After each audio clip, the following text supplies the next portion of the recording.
I'm Mark Avery. I'm project site manager. We took down the ceiling. These are all the original ceiling joists, and the original planking is up above. And now the decision has been made that we're going to leave the ceiling as it is. There's actually bark on the side of the joist, these are 270 years old, which is pretty pretty fascinating. But so that's here. And then what we're doing now is we're going to refinish all the walls with new sheetrock. Parts of it were plaster, parts were sheetrock from previous attempts at preserving the space. We just passed our framing inspection, which is a big accomplishment. We can move forward with starting to close up walls again and getting the house back into shape. This is obviously a mantle. At one time it was a working fireplace.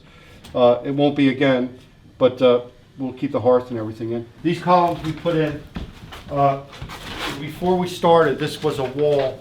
It was framed in and it had a small opening in the middle, but originally the house was open like this. I think it had some posts here, but anyway, these are posts that are period that came from Perry Sales house, which is on Shelter Island. It's actually like the sister house to the Havens.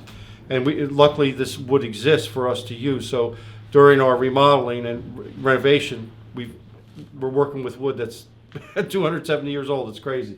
These two posts are here, and we're also going to add a half a post here so that it'll be framed.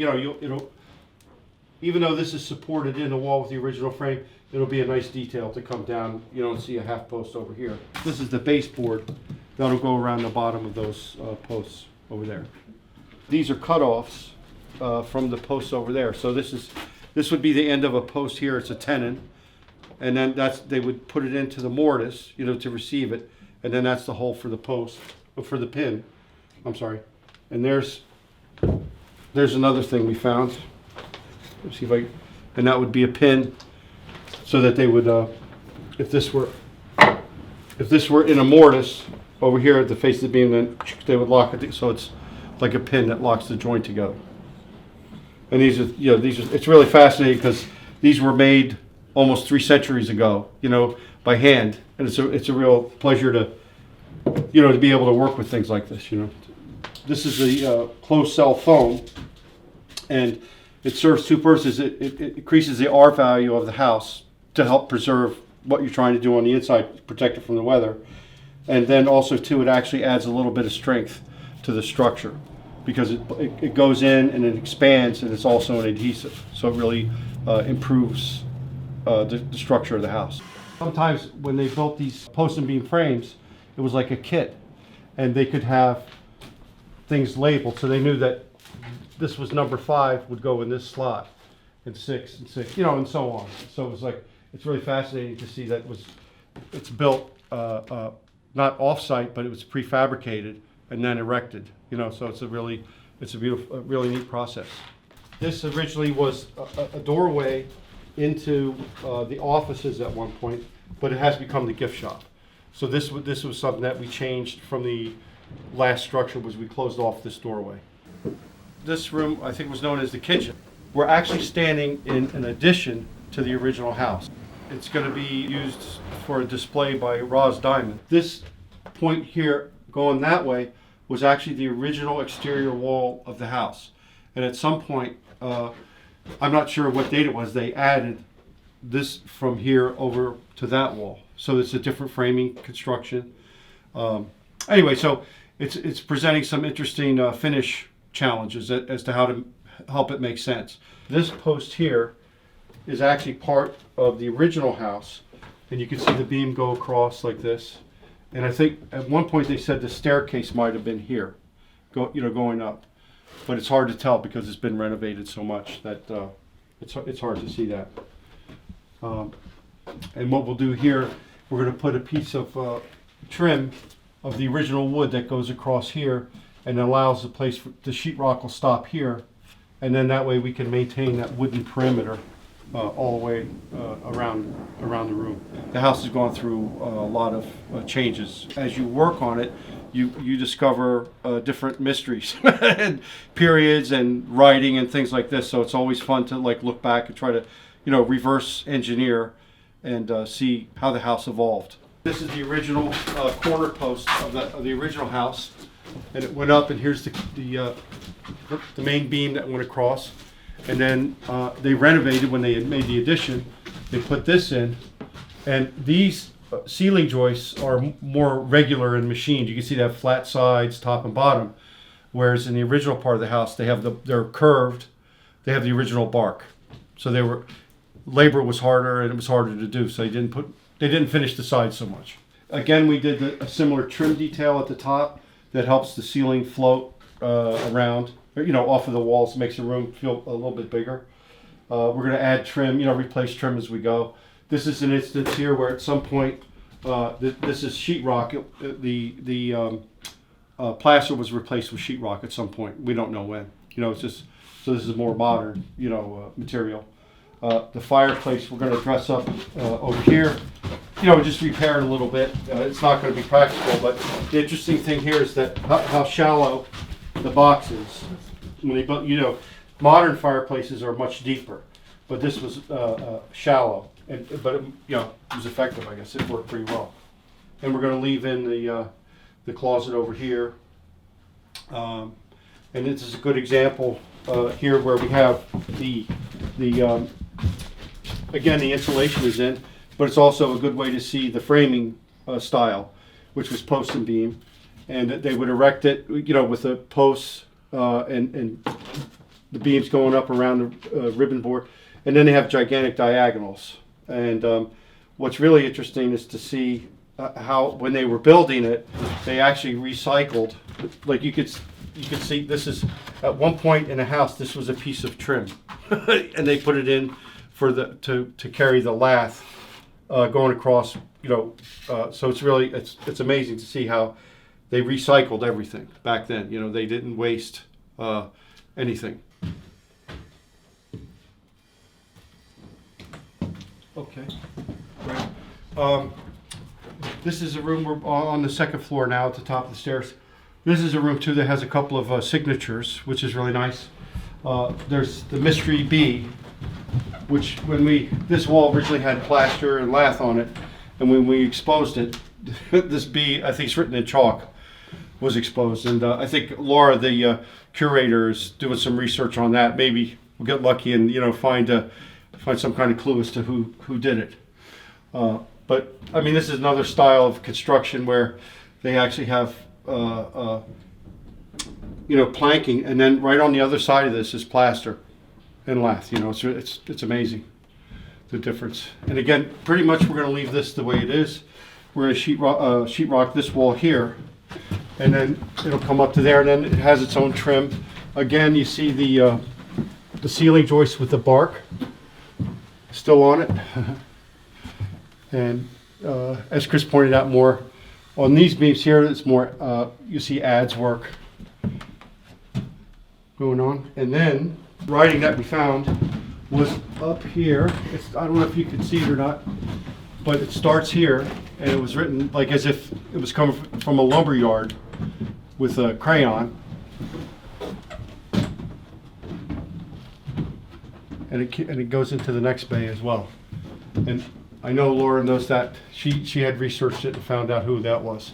It was like second or third generation of the Havens. This wall here, we're going to put either plexiglass or glass because it's such a great example of the original post and beam construction with the lath and the plaster coming through. It's in really great shape.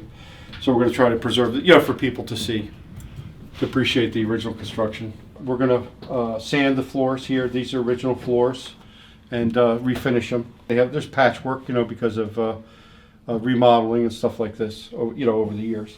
But it should come out pretty nicely. And this room here will be all sheetrock. The door frames were pretty much, this was the style. They did a bead on the inside and then a back band molding around the perimeter. In some places we were able to preserve it, in some places not. This is a room, similar style. It has the ceiling joists are round again. It's the same period. But we'll do similar trim. This is all going to be sheetrock again. This is for the sprinkler control system. there'll be probably a sprinkler head that pokes out here, but it's almost going to disappear. The contractor doing that's doing a really nice job.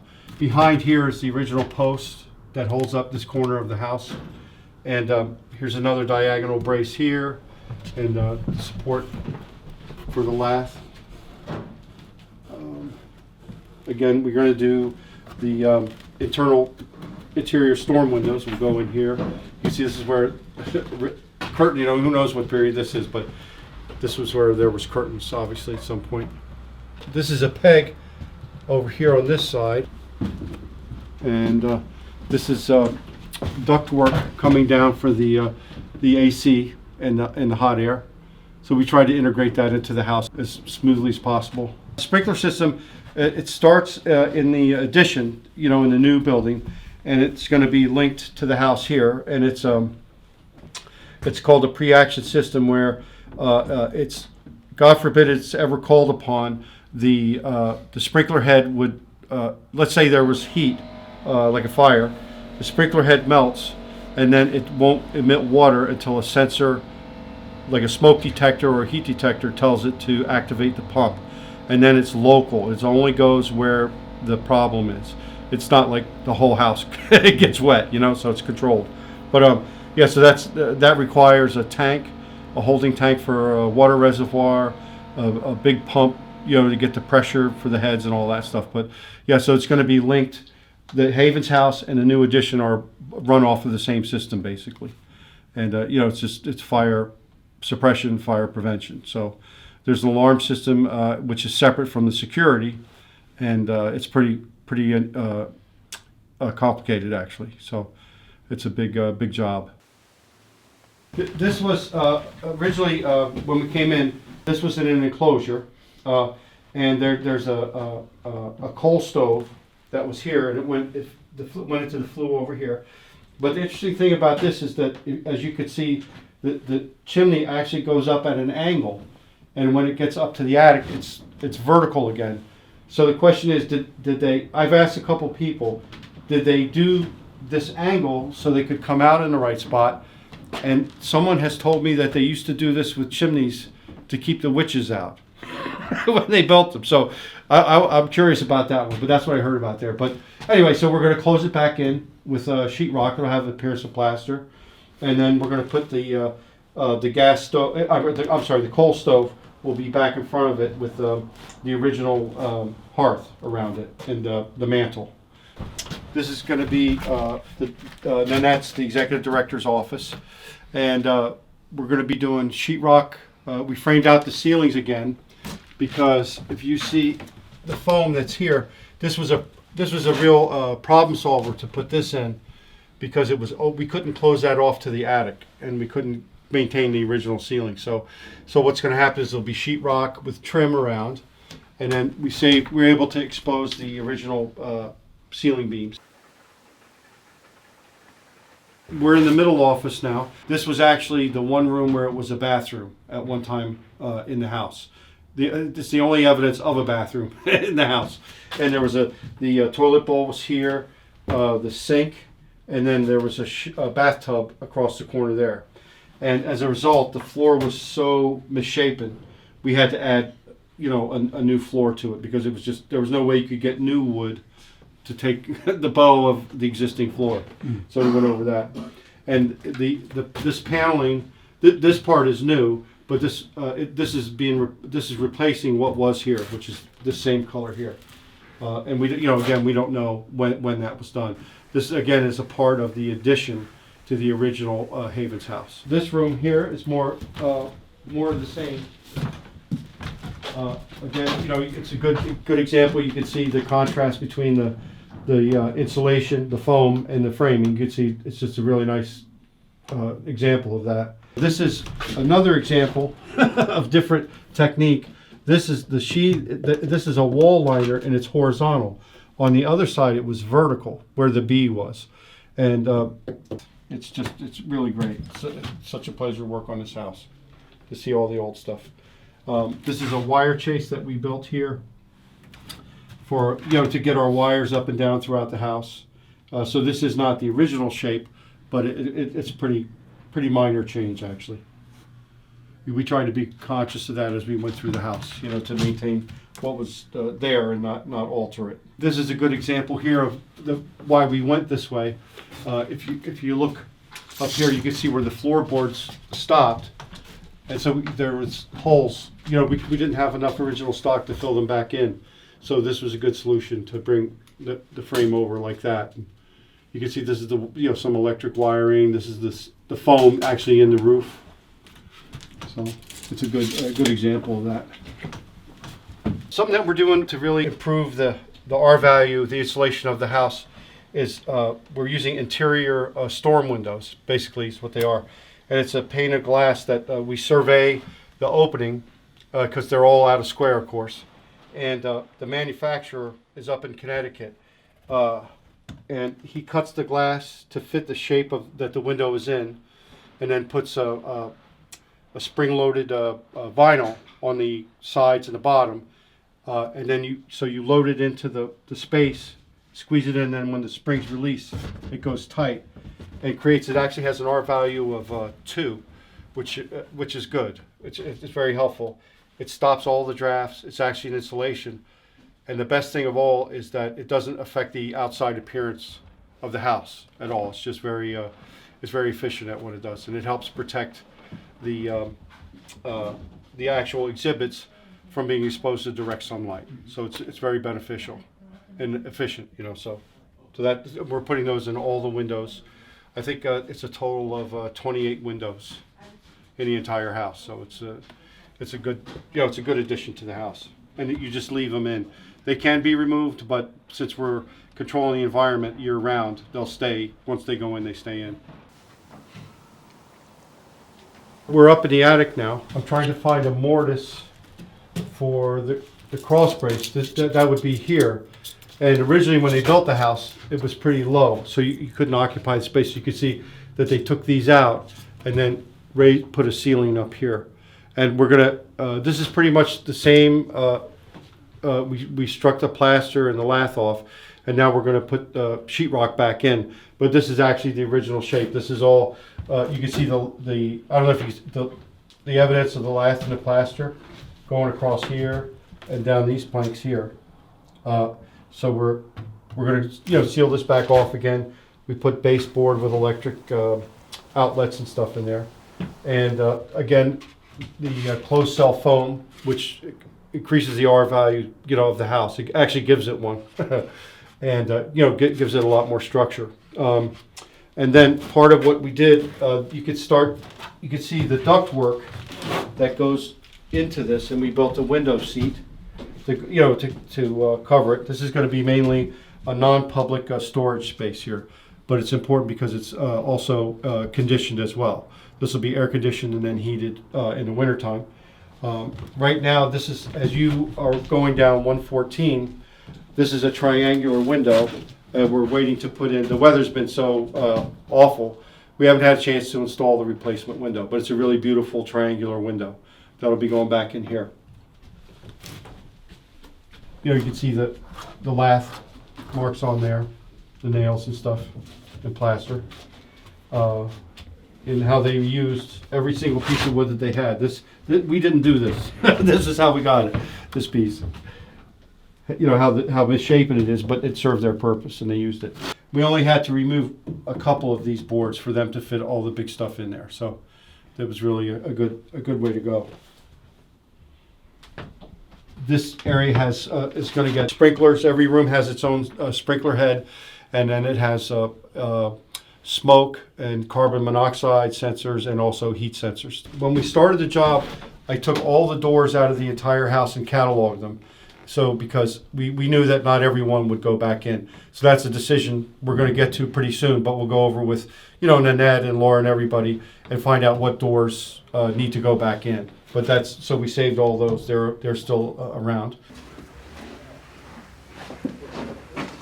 So this is all brand new construction, and so this is new area here with a flat roof, and it goes over that way.